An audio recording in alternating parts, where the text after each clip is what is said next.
शहर के पास बारामती नाम के गांव के एक छोटे एरिया में राजू नाम का मिस्त्री अपनी पत्नी के साथ रहता था।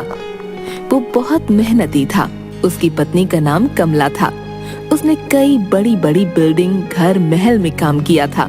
वो उस एरिया का प्रसिद्ध और होशियार राजमिस्त्री था। वो रोज सुबह अपने काम को जाता और शाम को घर वापस आता और सुखी जीवन जीता। पर किस्मत को कुछ और ही मंजूर था।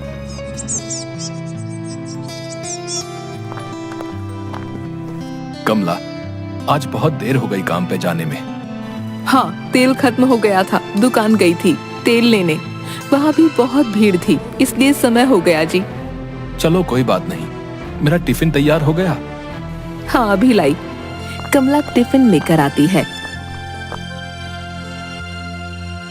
और हाँ, तुम्हारी तबीयत रात से कुछ ठीक नहीं लग रही। मैं शाम को जल्दी आऊंगा, फिर हम अस्पताल जाएंगे। ठीक है। राजू और कमला अस्पताल से खुशखबरी सुनकर आते हैं। आज मैं बहुत खुश हूँ। हाँ, मैं भी। हमें लड़का होगा या लड़की? जो भी हो, मैं उसे बहुत पढ़ाऊंगा, बहुत खुश रखूंगा।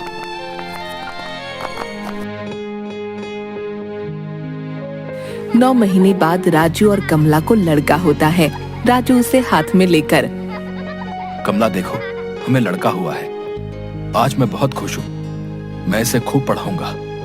हाँ, हमारा बच्चा हमारा नाम रोशन करेगा। हाँ, आज से मैं और ज्यादा मेहनत करूंगा और इसे खूब पढ़ाऊंगा। इसे मैं अपनी तरह काम पे नहीं भेजूंगा। मेरा बेटा नौकरी करेगा, है ना कमला? हाँ, हमारा बेटा ऑफिसर बनेगा। कमला और राजू अपने बेटे का नाम राहुल रखते हैं। वो उसे खूब पढ़ाते हैं, उसे बाहर पढ़ने भेजते हैं।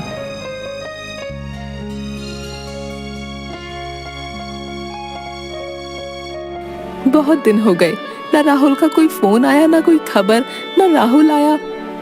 देखा कमला, हमारा बेटा कितना मन लगा के पढ़ाई कर रहा है। उसे समय नहीं मिल रहा होगा। उतने में पोस्टमैन आता है।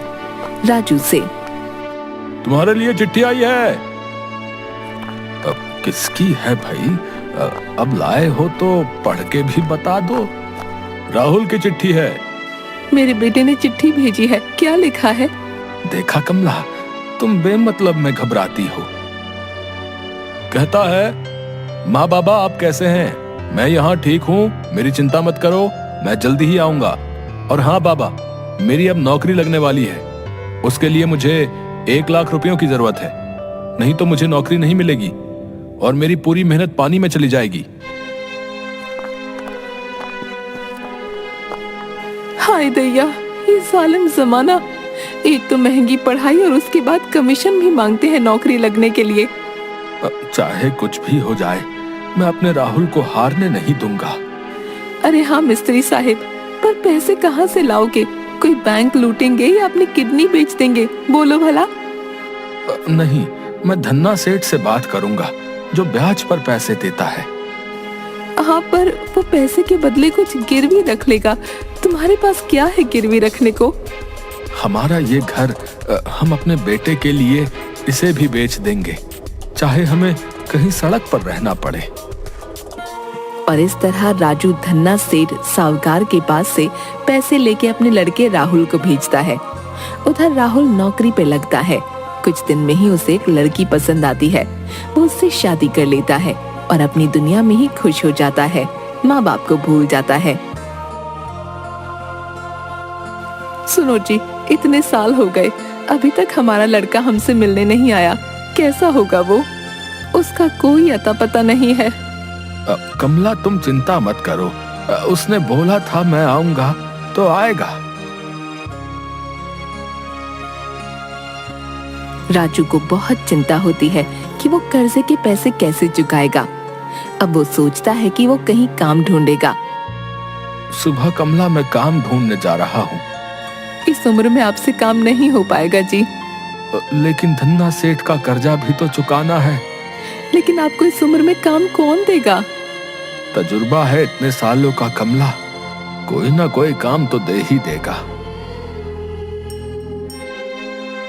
और राजू काम ढूंढने निकल जाता है। जाते जाते एक जगह काम चल रहा होता है। वहाँ काम वालों पर उनका मालिक लाला सेठ ठेकेदार बहुत चिल्लाता रहता है। क्या हुआ साहब? अरे तुम्हें बता के क्या करूं, हैं? मेरा दिमाग खराब करके रखा है इन्होंने। इन्हें इस बिल्डिंग की ये दीवार दिल के आकार के डिजाइन में बनाने को बोला है घर के मालिक ने। 4 बार दीवार बनाकर गिरा चुके हैं ये कमबख्त कहीं के। अगर वो दिल का डिजाइन नहीं बना पाए हम लोग तो बहुत बड़ा नुकसान हो जाएगा।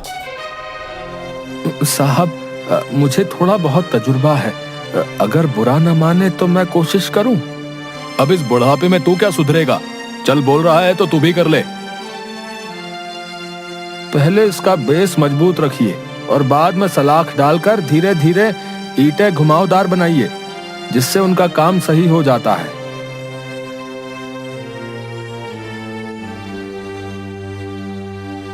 राजू, तुमने आज मुझे करोड़ों के नुकसान से बचाया है। शुक्रिया साहब। बोलो, तुम्हें क्या तोहफा चाहिए? साहब, मुझे कोई तोहफा नहीं चाहिए, लेकिन कोई छोटा मोटा काम मिल जाएगा तो बड़ी मेहरबानी होगी। तुम इस उम्र में क्यों काम करना चाहते हो? साहब, मैंने मेरे बेटे के पढ़ाई और नौकरी के लिए कर्जा लिया था, वो चुकाने के लिए मुझे काम चाहिए। लेकिन इस उम्र में? साहब, मैं बहुत सालों से मिस्त्री का काम कर रहा हूँ, मुझे इस काम का अच्छा तजुर्बा है। अच्छा, मेरा एक काम है, अगर तुमने उसको कर दिया तो मैं मानूंगा कि तुम्हें अच्छा तजुर्बा है। हाँ हाँ साहब, आप बताइए, मैं अपनी तरफ से पूरी कोशिश करूंगा। और हाँ, अगर ये काम तुमने कर दिया तो मैं तुम्हारा पूरा कर्जा चुका दूंगा। तो तुम कल मेरे घर आ जाओ और मैं तुम्हें पूरा काम बता दूंगा। जी साहब, मैं कल आऊंगा। धन्यवाद साहब।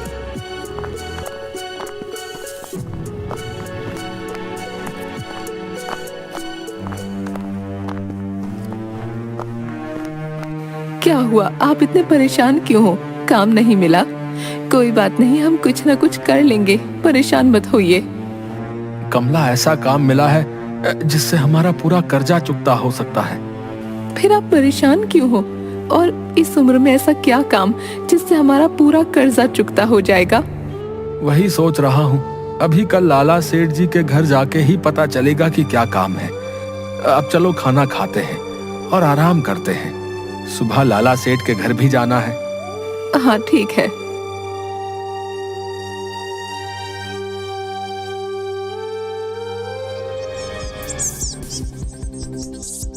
दूसरे दिन सुबह राजमिस्त्री लाला सेठ के घर जाता है। वहाँ उसे एक छोटा बच्चा खेलते हुए दिखता है। राजमिस्त्री उस बच्चे को देखकर मुस्कुराता है और दरवाजे की ओर आवाज लगाता है। साहब, साहब। अरे तुम आ गए, आओ बैठो। राजू, ये मेरी लड़की है मोनिका। नमस्ते मालकिन। ये बाहर पढ़ाई करती थी, कुछ साल पहले ही इसकी शादी हुई है। लड़का भी आसपास के गांव का है और ये रहा इसका शरारती बच्चा। इसका एक सपना था कि हमारी खुद की एक जोहरी की दुकान रहे गांव में। इतने में मोनिका बोलती है, बात यह है कि 3 साल पहले हमने ये बाजू में ही अच्छी बड़ी दुकान बनाई, लेकिन हर 4 या 5 महीने में हमारी दुकान की तिजोरी से पैसे गायब होते हैं। अभी पिछले महीने में भी चोरी हुई। अगर तुम्हारे पास उसका कोई इलाज है तो बताओ। अब पहले मुझे जरा दिखाओ, मैं वहीं पर कुछ ना कुछ दिमाग लगाकर इंतजाम कर दूंगा। लेकिन इस उम्र में राजमिस्त्री जी कितना दिमाग लगाओगे? बड़े बड़े इंजीनियर फेल हो चुके हैं। साहब, मैं लिखा पढ़ा इंजीनियर तो नहीं हूँ, परंतु बहुत सालों से मैंने मिस्त्री का काम किया है। मुझे इस काम का अच्छा तजुर्बा है। साहब, क्या आप मुझे अपनी दुकान दिखा सकते हैं? हाँ बिल्कुल। राजमिस्त्री पूरी दुकान देखने के बाद, देखिए यहाँ हमने पक्के से पक्का लॉकर बनाया, पर कोई ना कोई चोरी हो ही जाती है। इसका कुछ उपाय है आपके पास, या हमें कोई नया घर बनाना पड़ेगा पैसे रखने के लिए? राजू मिस्त्री कुछ देर सोचता है। जी कोई बात नहीं, ये तो बहुत आसान है। मैं अभी 5 मिनट में इस चोरी की समस्या को दूर कर देता हूँ। तुम तो ऐसे बता रहे हो जैसे कोई बीरबल का दिमाग है तुम्हारे पास।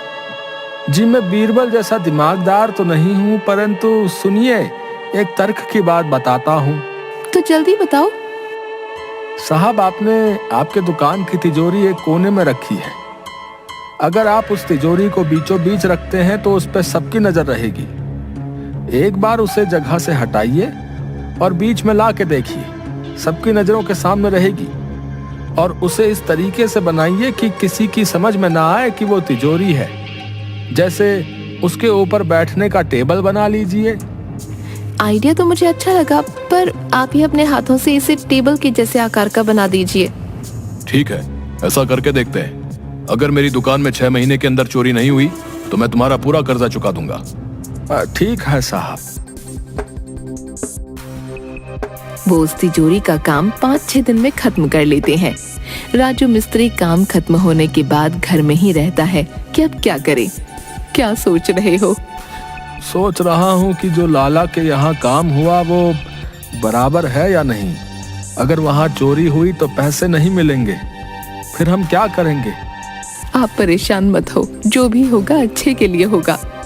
लाला सेठ के काम को अब 8-9 महीने हो जाते हैं। मैं आपको इतने सालों से बोल रही हूँ कि मुझे मेरे ससुराल को देखना है, लेकिन अभी तक आपने ना अपने गांव का नाम बताया, न कभी लेकर गए। तुम्हारे लड़के से तुम सिर्फ 6 महीने दूर रहे तो इतने तड़प रहे हो। कभी सोचा है कि तुम्हारे माँ और बाप पर क्या बीत रही होगी?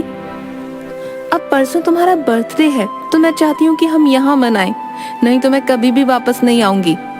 मोनिका का पति राहुल ही रहता है, जो राजू मिस्त्री का लड़का था। अपनी पत्नी की ऐसी बात सुन के राहुल को बहुत पछतावा होता है। मुझसे बहुत बड़ी गलती हो गई मोनिका, जो मैं इतने साल अपने माँ और बाबा से मिलने नहीं गया और न ही तुमसे मिलाया। मुझे माफ कर दो। अब कोई बात नहीं, जाने दो। लेकिन यहाँ से जब हम वापस जाएंगे तो सबसे पहले आप मुझे मेरी ससुराल लेकर जाओगे, तभी तुम्हारी गलती माफ होगी। हाँ ठीक है, और मैं मेरे बर्थडे पर तुम्हें एक सरप्राइज दूंगा। नहीं, सबसे पहले मैं दूंगी, फिर तुम, ठीक है? हाँ ठीक है। फोन रखकर राहुल अपनी गलती पर बहुत रोता है और दूसरे दिन अपने माँ और बाबा को मिलने जाता है। लाला सेठ का आदमी राजू मिस्त्री को ढूंढते ढूंढते उसके घर पहुंचता है। लाला सेठ का आदमी राजू मिस्त्री और कमला के पास जाकर, क्या आपका नाम राजू है और आपका नाम कमला?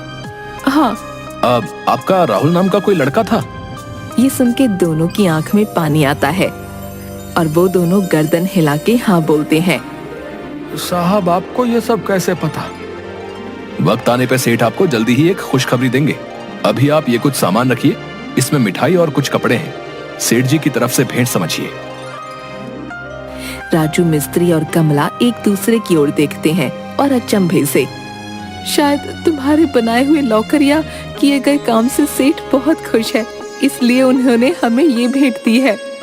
परंतु मुझे तो कुछ और ही बात लग रही है। जाने दो, जो भी हो, हम उस धन्ना सेठ का कर्जा चुका देंगे शायद। लाला सेठ के आदमी के जाने के कुछ देर बाद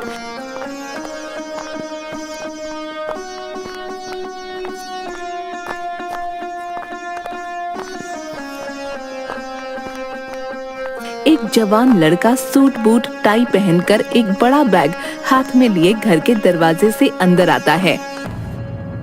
जी, आप हमारे घर में क्यों घुसे चले आ रहे हैं? आप कौन हैं? कमला अपने लड़के की शक्ल पहचान जाती है और रोने लगती है। एक बार तो मिलने आ जाता बेटा, ऐसा एक पल भी नहीं गया जिस पर हमने तुम्हें याद नहीं किया हो। माँ बाबा, मुझे माफ कर दो, मुझसे बहुत बड़ी गलती हो गई। चल बेटा, मैं तुझे अपने हाथों से खाना खिलाती हूँ। और वो बहुत सारा भोजन बनाकर उसे खिलाती है। अरे आहिस्ता से, अरे धीरे धीरे खा। तुझे अभी कहीं जाना तो नहीं है? इतनी जल्दी क्यों कर रहा है? हाँ, मुझे अभी कहीं जाना है, परंतु मैं कल सुबह ही तुम्हें लेने आऊंगा। नहीं बेटा, तू कहीं मत जा, हम अब एक पल भी तेरे बगैर नहीं रह सकते। माँ, बस एक दिन की बात है और मैं तुम्हें बहुत बड़ी खुशखबरी देने वाला हूँ। कमला और राजू मिस्त्री एक दूसरे की ओर देखते हैं। हाँ बेटा, जल्दी आना, हम इंतजार कर रहे हैं।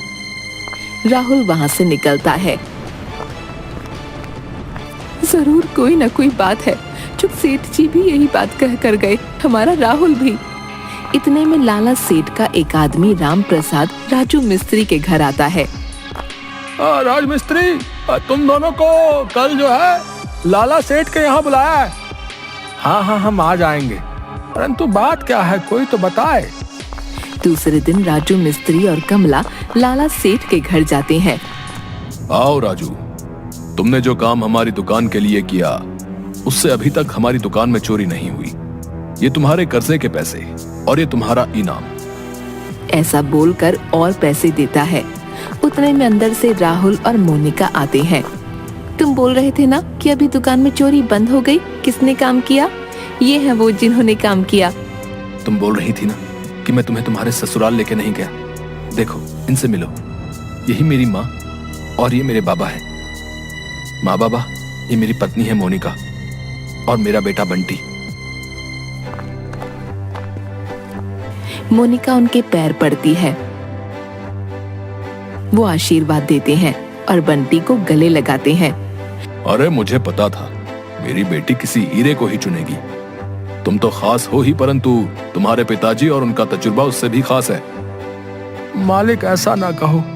ये हमारे लिए बहुत बड़ी गर्व की बात है कि हमारा लड़का आपकी लड़की से शादी की है। अरे ये मालिक वालिक छोड़ो, है? आओ गले मिलो भाई। अब तुम हमारे समधी हो गए हो। और हाँ, याद रखना, शायद मेरे पास पैसे ज्यादा होंगे, परंतु तुम्हारे पास तजुर्बा ज्यादा है, इसलिए कोई छोटा या बड़ा नहीं। हमें अपने माता पिता की सेवा में हमेशा रहना चाहिए, चाहे ही हम किसी बड़े मुकाम को हासिल कर लें, लेकिन असली स्वर्ग तो माता पिता के चरणों में ही है। व्यक्ति को पैसे के साथ साथ तजुर्बा भी कमाना चाहिए, क्योंकि किसी भी उम्र में, किसी भी हालात में आपके तजुर्बे की कीमत होती है।